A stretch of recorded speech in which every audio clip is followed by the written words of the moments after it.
இப்போ உங்க குலதெய்வம் எந்த தெய்வமா இருந்தாலும் பரவாயில்ல, உங்க இஷ்ட தெய்வம் முருகப்பெருமான நீங்க இஷ்ட தெய்வமா ஏத்துக்கிட்டீங்கன்னு வச்சுக்கோங்களேன், உங்க வாழ்க்கை மிக பிரமிப்பூட்டும் வாழ்க்கையா மிகப்பெரிய உயர்ந்த இடத்துக்கு போயிடும். அந்த அளவு மகத்துவமான தெய்வம்.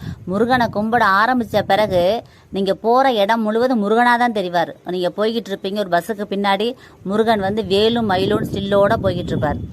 இன்னொரு இடத்துல பார்த்தா ஒரு காருக்கு பின்னாடி ஞாமிருக்க பயமேன்னு ஒரு ஸ்டில்லு தெரியும். இது மாதிரி முருகனுடைய போட்டோ ஒரு கடைகளில் மாட்டியிருப்பாங்க. உங்க கண்ணில் எல்லாமே தென்படும். சாதாரண நாட்களில் எதுவும் தெரியாது. முருகனை கும்பிட ஆரம்பிச்ச பிறகு உங்களுக்கு எல்லாமே முருகனாக தான் தெரியும். அந்த முருகன் உங்கள் வாழ்க்கையில வந்துட்டாருன்னு வச்சுக்கோங்களேன், உங்க வாழ்க்கை மிகப்பெரிய முன்னேற்றம் தான். எவ்வளவு கஷ்டமான சூழ்நிலை இருந்தால் கூட நீங்க முருகனை கும்பிட ஆரம்பிச்ச பிறகு அந்த கஷ்டத்தை நீக்க வேல் வந்து நிற்கும், மயில் வந்து நிற்கும், முருகனே வந்து நிற்பார். உங்க கண்ணீரை துடைக்க முருகன் வருவார். நான் இருக்கேன்டா, நீ எதுக்கு பயப்படுறேங்கிற மாதிரி முருகப்பெருமான் வந்து நிற்பார். எல்லா விதத்திலையும் உங்களுக்கு துணையா வருவார். நீங்க முருகனை கும்பிட கும்பிட உங்க வாழ்க்கை மிகப்பெரிய முன்னேற்றம் அடையும். இது வந்து ஐதீகம். அதனால முருகனை இஷ்ட தெய்வமா ஏத்துக்கோங்க. உங்க வாழ்க்கையில பெரிய முன்னேற்றத்தை காண்பீர்கள். இந்த பதிவை எல்லாருக்கும் ஷேர் பண்ணுங்க, கமெண்ட் பண்ணுங்க. எல்லாருமே நல்லா இருக்கணும் ஃப்ரெண்ட்ஸ். Thank you friends. வாழ்க வளமுடன். தேங்க்யூ.